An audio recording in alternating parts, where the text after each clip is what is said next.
Hello students, good morning. पहा, या मागील व्हिडिओमध्ये आपण काय पाहिलेलं आहे हो?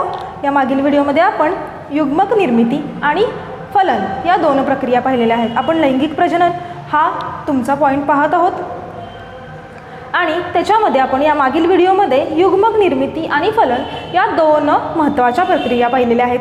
त्या दोन महत्त्वाच्या प्रक्रिया आपण डिस्क्रिप्टिव्हली पाहिल्यात, म्हणजे आपण त्याचं वर्णनात्मक पाहिल्यात. त्याच थोडक्यात आपण त्याच पाहणार आहात, पण त्या कशा आहेत? डायग्रॅमॅटिकली म्हणजे आकृतीमध्ये पाहणार आहेत. आजच्या व्हिडिओमध्ये किंवा आजच्या लेक्चरमध्ये जो आपण पॉईंट पाहणार आहोत त्या पॉईंटचं नाव आहे मानवामधील लिंग निश्चिती. यालाच सेक्स डिटर्मिनेशन असं देखील म्हटलं जातं. आपण काय म्हणूया त्याला? मानवामधील लिंग निश्चिती. आता मानवामध्ये लिंग निश्चिती कशी होते किंवा जन्माला येणारं बाळ हे मुलगा आहे की मुलगी आहे हे कसं ठरलं जातं किंवा कसं ठरवलं जातं हे कोणावरती डिपेंड असतं? कशा पद्धतीने ठरवतात की बाबा झालेलं होणारं मूल हे मुलगा आहे की मुलगी आहे? म्हणजे तसं लिंग निश्चिती करणं हा कायद्यानं गुन्हा आहे, करायचं नसतं. पण हे होतं कसं? हे जेव्हा मानवामध्ये होतं हे कशा पद्धतीनं होतं ते तर माहीत असणं आपल्याला गरजेचं आहे. म्हणून आजच्या आपण पॉईंटमध्ये पाहणार आहोत मानवामधील लिंग निश्चिती. पहा, या मागील व्हिडिओमध्ये आपण युग्मक निर्मिती पाहिलं.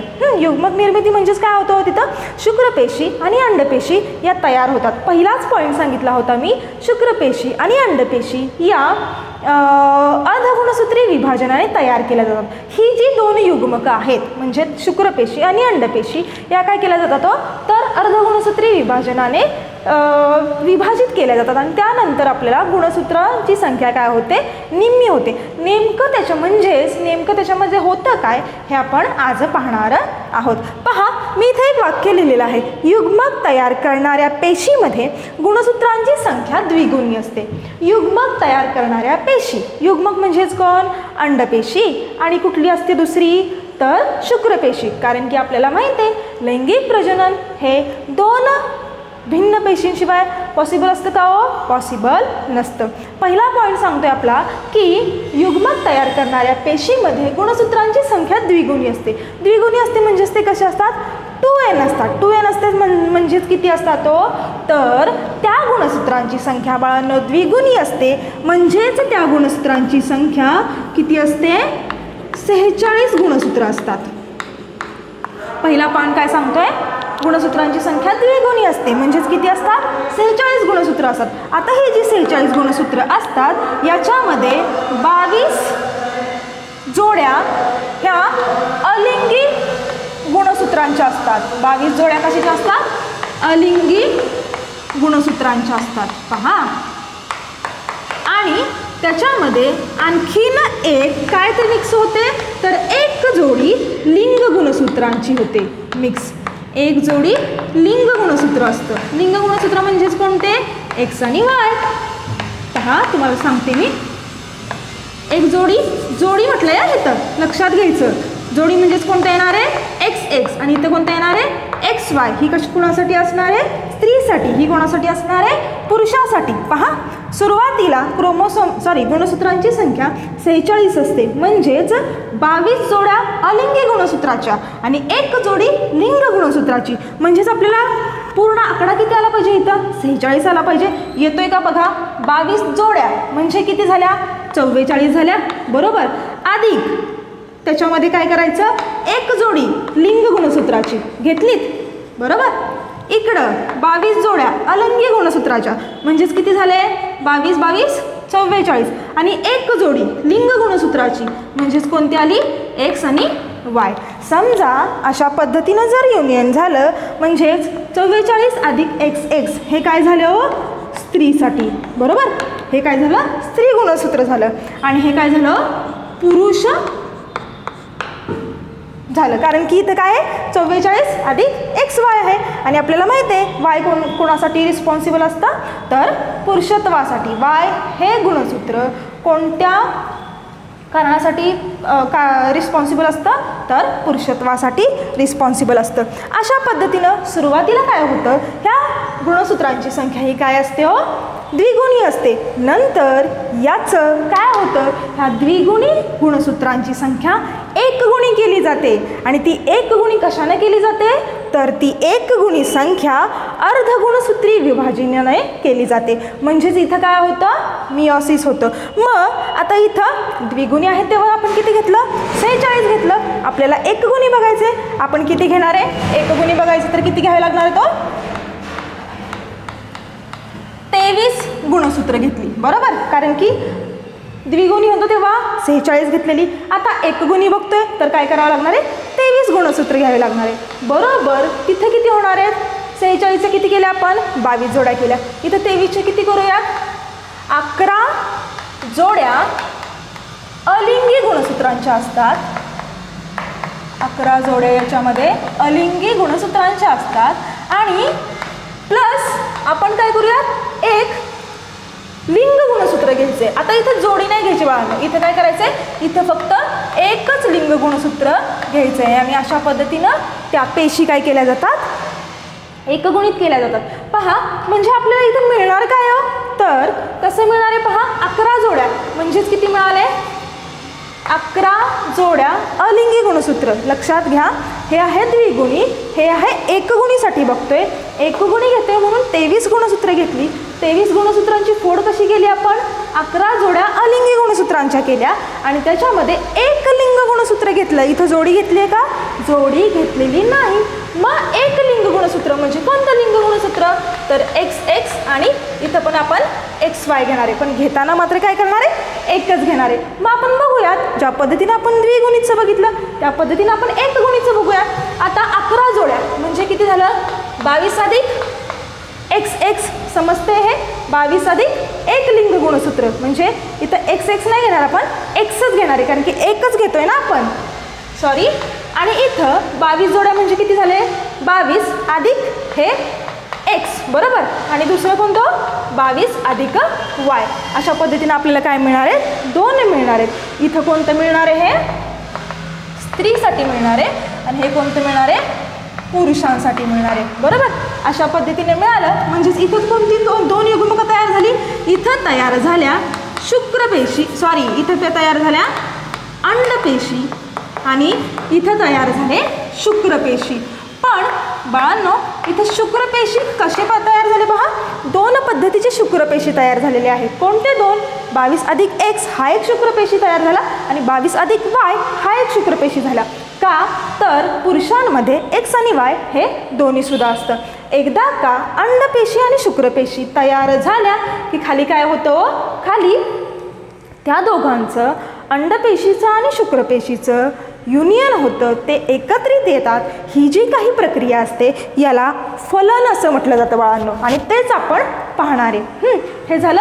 अशा पद्धतीनं ह्या ज्या द्विगुणी जोड्या असतात गुणसूत्रांच्या त्या एकगुणी केल्या जातात आणि एकदा का एकगुणी अंडपेशी आणि शुक्रपेशी मिळालं की इथं काय होतं, फलन होतं. आता फलनामध्ये होतं काय पहा, आपल्याला मिळालेली त्या शुक्रपेशी इथं लिहूयात. 22 अधिक X ही एक मिळाली आणि 22 अधिक Y ही एक मिळाली. ही शुक्रपेशी काय होणार आहे हो, मिळालेल्या अंडपेशी बरोबर काय होणार आहे, एकत्र येणार आहे 22 अधिक X. पहा, शुक्रपेशी आणि अंडपेशी मी इथं लिहिलेल्या आहेत ज्या आपल्याला वरती मिळाल्या. आता जेव्हा ही अंडपेशी या शुक्रपेशी बरोबर मिक्स होणार आहे, इथं काय मिळणार आहे आपल्याला, 22 आणि ते 22, 44 अधिक XY म्हणजे इथं काय मिळालं, 44 अधिक XY. आणि जेव्हा ही अंडपेशी या शुक्रपेशी बरोबर एकत्रित येणार आहे तिथं आपल्याला काय मिळणार आहे, 22 अधिक XX. जेव्हा 22 नाही 44, कारण की ते 22 आणि हे 22, 44 अधिक XX. म्हणजेच पहा इथं काय तयार होणार आहे, जेव्हा 44 अधिक XX असं तयार होतं म्हणजे पहा इथं देखील तेच झालेलं आहे का, पण इथं द्विगुणी आहे, इथं एकगुणी आहे. त्याचं काय होतं, डिव्हिजन होत जातात. त्याचं पुढं डिव्हिजन होत गेल्यानंतर तयार काय झालं, 44 XX आणि 44 XY. असं जर झालं तर हे बाळ जे जन्माला आलेलं असतं हे नेहमी काय असतं, मुलगी असतं आणि हे बाळ जे जन्माला येतं हे काय असतं, मुलगा असतं. मग या आकृतीवरून आपण काय सांगू शकतो, तर मेल पॅरेंट किंवा पुरुष हा पूर्णपणे कशासाठी जबाबदार असतो? होणारं बाळ मुलगा आहे की मुलगी आहे यासाठी पुरुष पूर्णपणे जबाबदार असतो. का हो? का तर पुरुषांकडे कोणत्या 2 शुक्रपेशी असतात? एक 22+X आणि दुसरी 22+Y. त्यामुळे डिपेंड कुणावरती करतं? मुलगा आहे की मुलगी आहे तर पुरुषावरती. अशा पद्धतीनं आता आपण काय पाहिलं? मानवामधील लिंग निश्चिती कशा पद्धतीने केली जाते आणि लिंग निश्चिती केल्यानंतर फलन कशा पद्धतीनं होतं. पहा, मानवामधील लिंग निश्चिती करताना सुरुवातीला ज्या पेशी असतात त्या पेशी युग्मक तयार करणाऱ्या पेशींमध्ये गुणसूत्रांची संख्या 46 असते. त्याच्यानंतर ती 46ची संख्या निम्मी केली जाते. कशानं निम्मी केली जाते? अर्धगुणसूत्री विभाजनानं ती निम्मी केली जाते आणि ती 23 होते. आणि ती कशा पद्धतीनं होते हे मी तुम्हाला फळ्यावरती सगळं दाखवलेलं आहे. आणि शेवटी तयार होणारं बाळ हे मुलगा आहे की मुलगी आहे हे कोणावरती डिपेंड असतं? तर त्यातल्या पुरुषावरती डिपेंड असतं.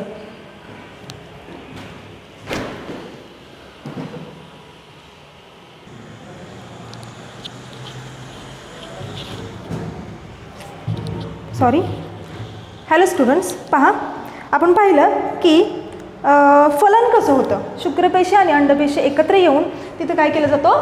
फलन केलं जातं. एकदा का फलन झालं की त्या भ्रूणाची किंवा त्या बाळाची वाढ आणि विकास कशा पद्धतीनं होतो हे आपल्याला आता पाहायचं आहे. पहा, वाढ आणि विकास किंवा विकास आणि वाढ.